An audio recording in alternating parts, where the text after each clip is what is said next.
Bem-vindos a mais um episódio do Fut Talks, um espaço do pensar estratégico para a transformação do futebol.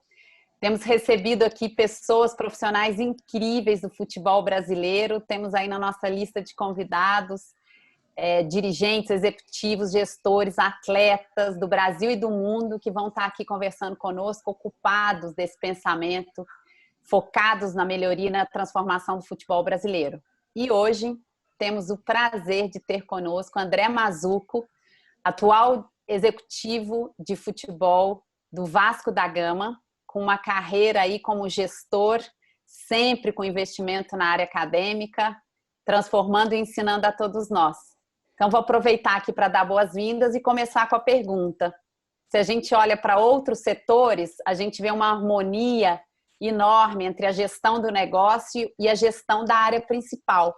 E no caso aqui, que é o futebol, eu queria conhecer de você como é que é essa gestão do departamento de futebol, conectado ou não com a gestão do negócio. É com você, André. Legal, obrigado, Heloísa. Prazer imenso estar aqui, uma honra poder participar desse espaço bacana, enfim, muito enriquecedor para até nós que somos também ouvintes, né? Então, agradeço aí pelo espaço. Bom, sobre a gestão do negócio, a gestão do futebol, eu acho que a gente parte do princípio de um enfrentamento que nós temos aqui no Brasil, da maneira que os clubes são geridos, né? Que são clubes estatutários, são associações, e que elas têm gestões com tempo limitado, né? Então, você tem clubes que você tem um presidente a cada 3 anos, a cada 2, a cada 4, e acho que esse talvez começa a ser o grande desafio da nossa gestão inserido nesse contexto, porque geralmente as coisas para realmente fazerem sentido, você precisa de projetos de médio e longo prazo, e muitas vezes você não tem esse controle, né? E o futebol, além disso, o futebol é emoção. Ele é um produto, eu não gosto de usar muito tempo, mas ele é um produto de entretenimento também. Então, ele é movido por paixão, por emoção, pelo torcedor, que o torcedor é o elemento fixo dos clubes, né? Que ele vai estar sempre ali.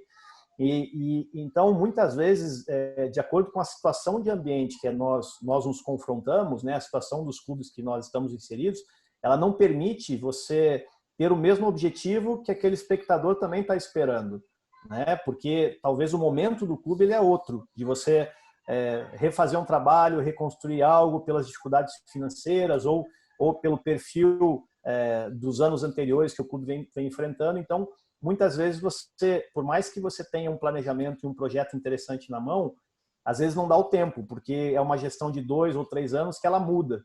E aí bate aquela necessidade de você alcançar um resultado que às vezes não é aquilo que você pode entregar.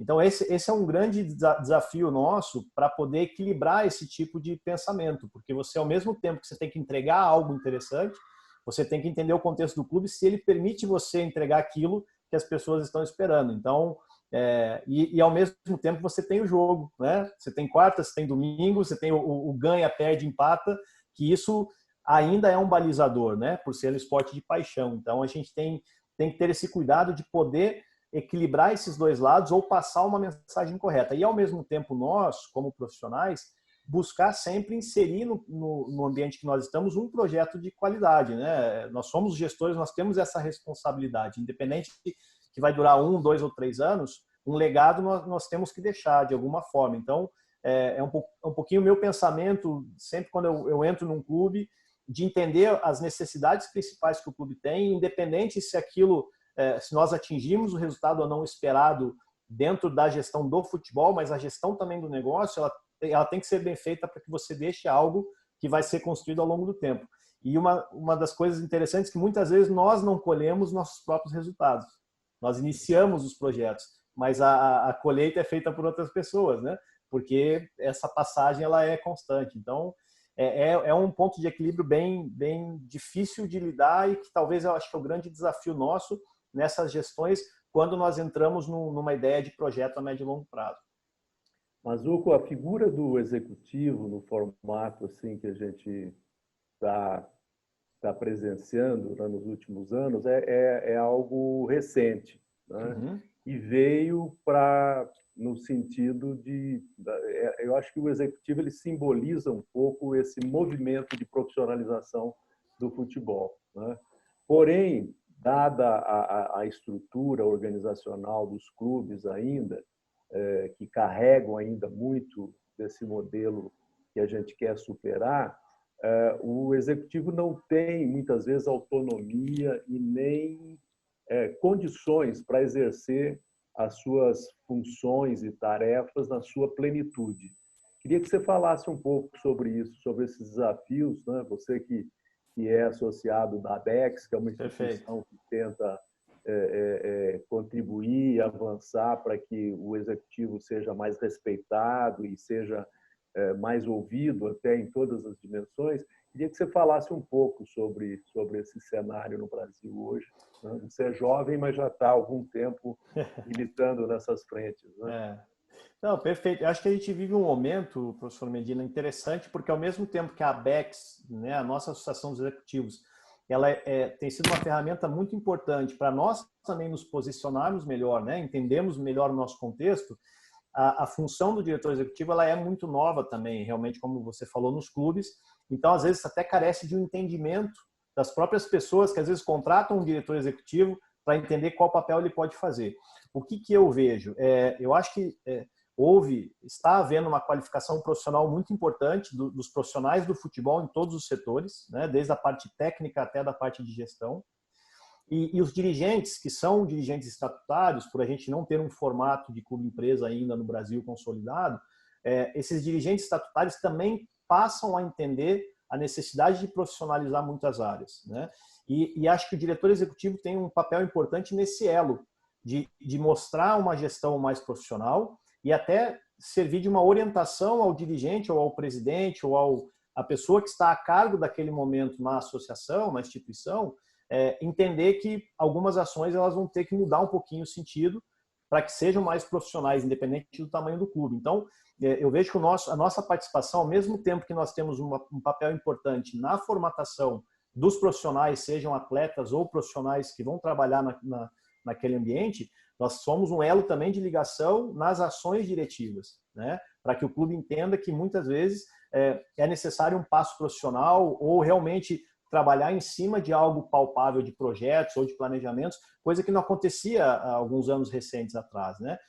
Você via aquele monta e desmonta de time e vamos lá, temos que ganhar, não temos que ganhar, independente da situação do clube. Então, era muito natural. Por isso que não tinha esse papel. Geralmente era diretamente um presidente com o treinador, que era o elo que o clube acontecia. Se dava certo, ótimo. Se não dava, trocava-se o treinador e a roda continuava, né?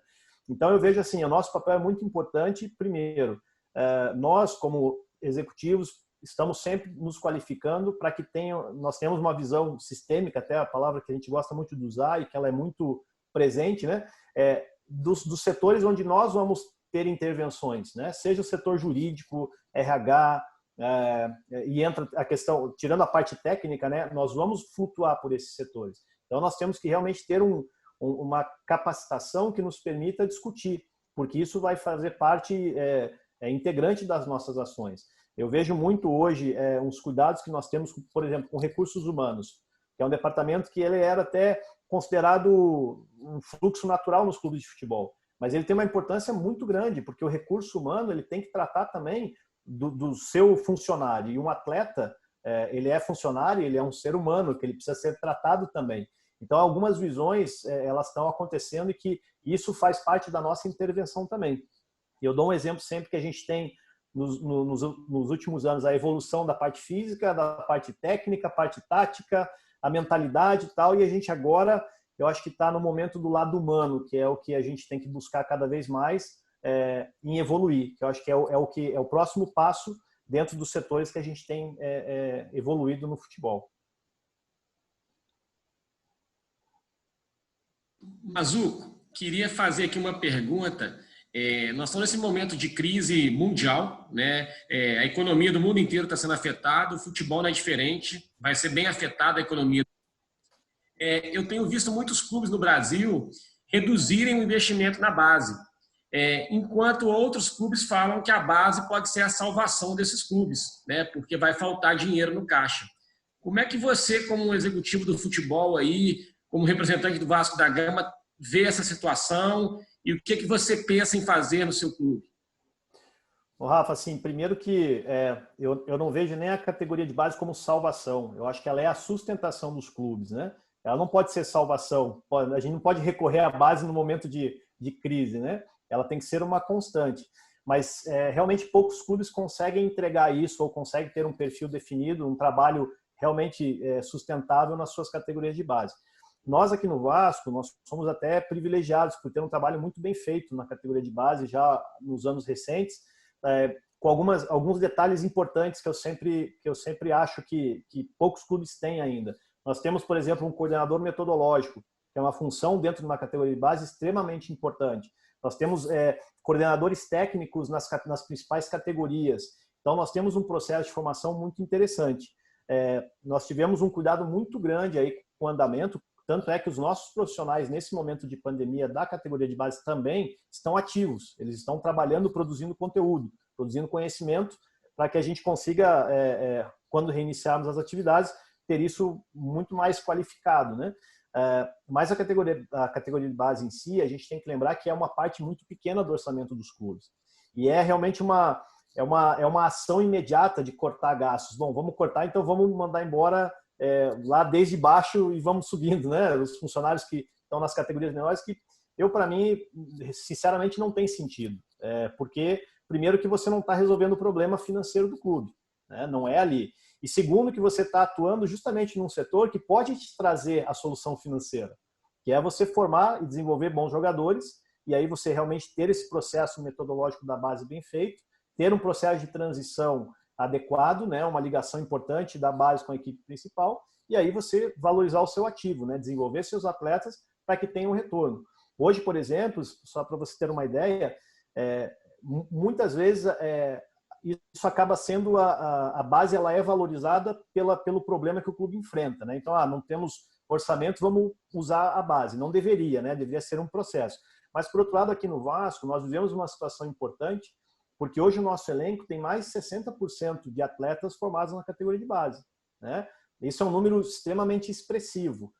Se é o ideal hoje, é o adequado? Eu não sei responder, porque nós temos muitos jovens no elenco e com o cuidado de ter alguns jogadores mais experientes que vão nos ajudar no processo de formação e desenvolvimento desses meninos.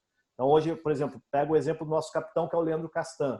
Certamente é um atleta que vai contribuir muito no processo de formação daqueles jovens que estão hoje conosco e que estão participando dos treinamentos e do dia a dia com um atleta, né, como o Castan, como o Guarim, que é um atleta que jogou na Inter de Milão, que jogou no Porto, que vem de uma outra realidade, que também contribui com aquele menino de 20 anos que está do lado dele ali todo dia. Então, esse processo ele é fundamental. Então, mais do que nunca, eu acho que a base, ela não pode, como eu falei, ela não pode ser um corte, né? Ela não pode ser a salvação, ela tem que ser um processo do clube. E eu vejo que não é a solução financeira dos clubes cortarem na categoria de base. Pelo contrário, é onde nós temos que fomentar, onde nós temos que investir, onde nós temos que dar condição para que sejam desenvolvidos os melhores atletas. Além de você ter bons atletas no futuro, mais do que a gente sempre defende, a identificação com o clube que ele está, né? Que isso é importante também para um processo de filosofia de clube, né? Que poucos clubes hoje têm. Eu dou exemplo que a maioria dos treinadores, quando chega nos clubes, ele não recebe uma cartilha ou uma coisa assim, olha, nosso clube é assim, é isso que nós queremos, nós estamos te contratando porque nós entendemos que o seu perfil se adequa ao que nós queremos. O processo é inverso, né? Então o treinador chega no clube e fala, olha, agora você pode desenvolver o seu trabalho, mas e o que o clube, como que o clube é, o que ele quer, onde ele quer? Olha, eu não sei, mas a gente quer você agora para que você possa, né? E aí muda treinador, muda a filosofia. Então, poucos clubes têm a capacidade de entregar algo, de selecionar seus profissionais dentro daquilo que o clube entende. E aí são várias discussões, né? Talvez pelos tempos limitados de gestão, talvez, mas eu ainda sou daquela opinião que acho que ninguém tem o tempo para parar e fazer isso. Eu acho que os clubes têm essa condição, porque os ídolos dos clubes, que são pessoas que contribuem também com isso, a história do clube, ela está ali. Ela está acessível a qualquer um. Então, você pode ter acesso à história, aos ídolos, a entender como é que foi o clube há tantos anos atrás, entender como é que é o clube hoje e começar a montar algo legal. né, para poder entregar. E não só para o treinador, entregar para o próximo presidente, de repente. Quando ele acessa, já que eles vão ter esses anos de gestão, entregar algo para ele também, que aquilo é o clube. E aí você tem uma esperança de ter algo mais contínuo, né? Mazuco, a gente falou e estamos vivendo aí uma crise, uma pandemia, e para o futebol, e eu acho que para os clubes de futebol, ele só exacerbou situações internas e situações do setor, né? Falamos aqui sobre isso. E se eu te falasse e te perguntasse um pouco sobre Horizonte? Você, André Mazuco, está com todas as possibilidades de transformar o futebol brasileiro e os clubes do Brasil. Você que é bastante estudioso, professor, o que você desejaria? O que você mudaria? As 3 coisas principais para daqui 3, 5 anos nós estarmos completamente em outra situação. Olha, pergunta bem interessante, né, Elo? Assim, primeiro que eu vou fazer um paralelo ao que a gente está vivendo hoje. Eu acho que esse momento de pandemia auxiliou a nós realmente nos conectarmos mais, que é algo que, pela necessidade, as pessoas entenderam que compartilhar, trocar informação, se conectar ao mesmo tempo, isso traz muitos benefícios, né? Então, acho que todos nós estamos vivendo um momento muito legal, porque hoje você não tem mais a liderança pelo conhecimento, né? O conhecimento ele é mais acessível a muitos. Então, antigamente a gente tinha a nossa referência única e tal, pelo pouco acesso. Hoje isso está mais espalhado. Então, eu acho que a grande sacada hoje é a troca de informações, é compartilhar informações, porque tem muitas pessoas envolvidas. E esse período de isolamento nos ajudou a conectar com pessoas que talvez a gente não conecta no dia a dia, porque a gente já tem as nossas rotinas. Então, isso vai ajudar muito. E aí, nessa linha de modificação, eu acho que, primeiro, aumentar essa troca de ideias, de informações, essa qualificação profissional através das pessoas, não só dos conteúdos, mas através das pessoas. Eu acho que esse é um caminho legal, porque a gente está vendo muitos cases, trocando muita ideia de realidades, né? E isso pode realmente fazer um futuro mais interessante. E, atrelado a isso, acho que esse segundo ponto é desenvolver essas pessoas modificadoras do futebol através dessas ferramentas, porque é que nem você criar uma campanha para mudar alguma coisa. Eu vou dar um exemplo que é engraçado, porque que ele é pertinente. A campanha em Curitiba, nós temos o lixo reciclável, né? Começou essa campanha não com os meus pais, mas comigo na escola, quando eu era pequenininho. Eu cresci sabendo que tinha que reciclar lixo, e eu ensinei os meus pais. Então, nós temos que fazer isso agora com o futebol também. Talvez a gente tenha que dar acesso a todo mundo, mas começar lá embaixo. Vamos fomentar realmente esse desenvolvimento. Eu vejo muito, a gente troca muita ideia sobre o lúdico, sobre voltar ao futebol de encantamento. Eu acho que isso nós vamos formar melhores agentes modificadores no futuro se a gente der essa esperança a todo mundo, né? Da gente fomentar a qualificação, fomentar um trabalho de desenvolvimento. E assim, num ponto de cada vez mais os gestores se preocuparem em deixar um legado nos clubes que passam, né? Não entrarem nessa seara do tempo de gestão que o clube tem, mas entender que enquanto ele estiver ali no clube, seja um mês, um ano, 2 ou 3, deixar um legado. Se cada um deixar um pouquinho para o próximo, a gente consegue ter uma continuidade melhor do trabalho, e eu não tenho dúvida que as coisas vão estar sempre modificadas. É muito legal quando eu chego num clube e vejo algo interessante e falo, que legal que isso tem, porque a gestão passada fez isso e funcionou. E aí você chega para acrescentar algo.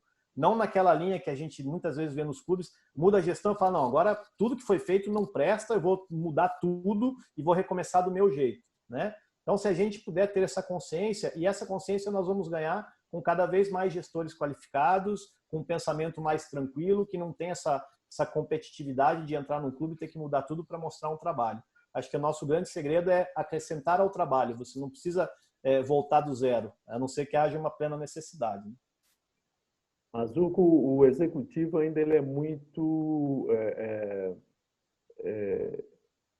relacionado, né? Quando se fala em executivo, se fala em contratar jogador, né? Em dispensar. Ele está muito ainda com esse olhar. É verdade que o executivo faz isso, né? Mas não é só isso, como você mesmo já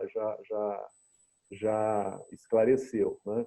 Mas eu sei que você é um especialista, até você dá aula na CBF Academy, fala sobre montagem de elencos, né? Queria que você falasse um pouquinho assim, sobre essas nuances da montagem de uma equipe, né? Na medida em que você tem que identificar o atleta a ser contratado, ou ser formado, inclusive, com o próprio perfil da instituição, né? Embora isso ainda seja uma coisa que está engatinhando ainda no futebol brasileiro, né? Muitas vezes o clube não tem essa identidade do que ele quer muito clara, né? Mas como você vê hoje, né? Você que além de botar a mão na massa aí no dia a dia, na prática, e estuda esse assunto também, em que estágio nós estamos hoje em relação a você encontrar o perfil de atleta ideal para o modelo de jogo, para o perfil da instituição, para a filosofia, para o projeto, enfim, os objetivos que a instituição tem por trás das contratações ou da formação dos seus atletas. Legal. O que eu acho, professor Medina? Hoje, você encaixar o perfil da instituição é uma tarefa mais difícil, justamente por a gente ter essa dificuldade de não saber o que a instituição espera em determinado momento, por não ter esse perfil muito bem definido. Mas eu vejo em paralelo que hoje nós mudamos muito a forma como a gente transforma a informação em conhecimento, né? Os dados que a gente tem hoje, os acessos são mais importantes, a gente consegue ter um trabalho melhor, a gente tem mais pessoas qualificadas, inclusive treinadores, e isso me surpreende positivamente. Nós temos muitos treinadores com muito conteúdo, que contribuem muito com essa situação. E aí o nosso papel como executivo, além de você orientar esse caminho da montagem do elenco baseado no treinador, mas nós que trazemos o perfil da instituição. Nós, por exemplo, se a instituição não entrega, nós temos que buscar isso de alguma forma, né? Mesmo que não tenha isso muito definido, eu tenho que entender qual o contexto que eu vou poder oferecer a um atleta que eu estou trazendo ao clube. E aí que entra um papel importante, porque você contratar um jogador é baseado em várias motivações, seja a motivação do próprio atleta e como a motivação do próprio clube. Você fazer esse encaixe, muitas vezes ele é complicado. Tem muitos atletas, por exemplo, que poderiam contribuir com o clube, mas naquele momento o atleta tem um outro desejo. Ele quer ir para fora do Brasil, ou ele está num outro momento familiar, ou outro momento financeiro. Então, fazer o encaixe disso é muito difícil. Por isso que, quanto mais informações nós tivermos, mais conhecimento daquilo que nós entendemos que vai poder contribuir com que o clube esteja fazendo naquele momento, seja o modelo de jogo baseado no que o treinador pensa, seja nos objetivos que o clube tem na temporada, facilita nesse recrutamento. Hoje nós temos uma vantagem, por exemplo, no Vasco, hoje nós temos um treinador que vivenciou o clube como jogador, né, que é o Ramon, vivenciou o clube como auxiliar técnico e já vem junto com o clube entendendo esse momento que o clube passa nesses anos recentes. Isso ajuda muito naquilo que você quer extrair do trabalho do treinador. Ele já sabe mais ou menos aonde que ele pode, aonde que vai ter dificuldade, que tipo de jogador, o que perfil de atleta nós precisamos para incorporar o elenco, como que nós vamos valorizar os jovens, como que nós vamos desenvolver esses jovens. Então, ajuda nesse processo de recrutamento, sem dúvida nenhuma, e identificação. Mas, mais do que nunca, nós temos que entender que o treinador é um personagem principal do processo, né? Quanto mais conteúdo ele tenha para te entregar e mais conteúdo você tenha do clube para entregar a ele, essa conexão ela fica mais forte e isso facilita na montagem dos elencos, né? E cabe a nós como executivos, como eu falei, nossa missão é traduzir ao treinador o contexto do clube na escolha, no recrutamento desses jogadores que a gente precisa trazer.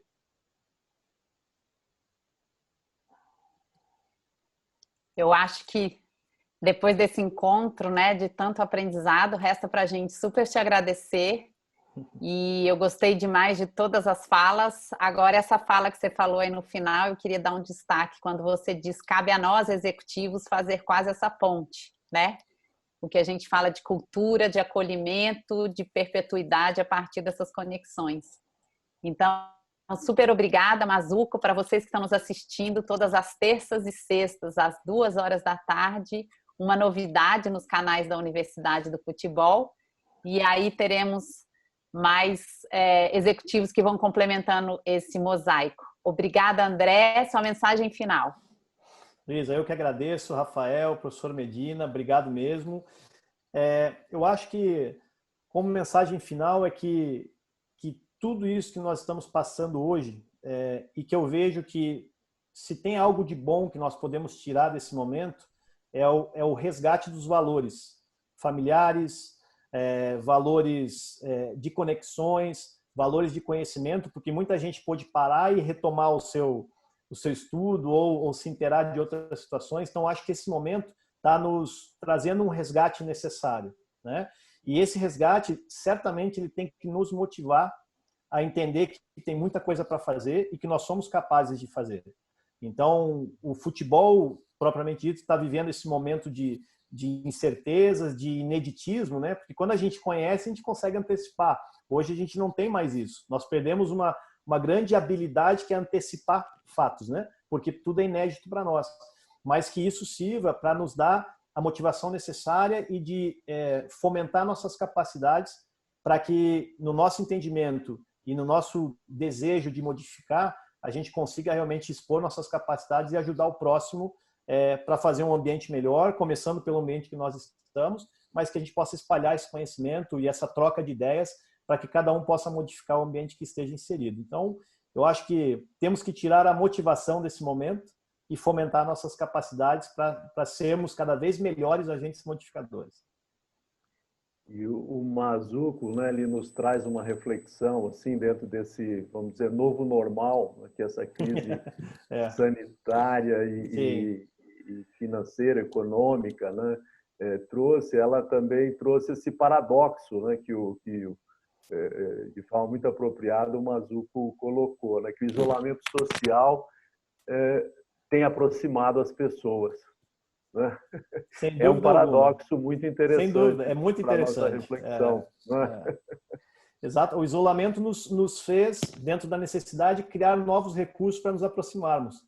E talvez isso vai ser um grande passo aí no futuro, porque a gente fazer o bom uso dessas conexões, né? Para nos melhorar como pessoas, com conhecimento, com conteúdo, enfim. Eu acho que a gente tem um caminho interessante no futuro próximo. Legal. Então, tão gostoso esse encontro, né? Que a gente pôde, no isolamento, se conhecer, fazer essas conexões e que essas conexões se expandam para além dos clubes, né? Se expandam para o futebol, porque além do que você citou no começo do mercado de entretenimento, que é nosso concorrente, a gente está dizendo do futebol brasileiro, né? Perfeito. Então, super obrigada. Legal. Nos vemos em breve. Eu agradeço, tá? Um abração a todos aí. Tá? Tchau, tchau. Legal, Mazzuco. Tchau, tchau. Obrigado.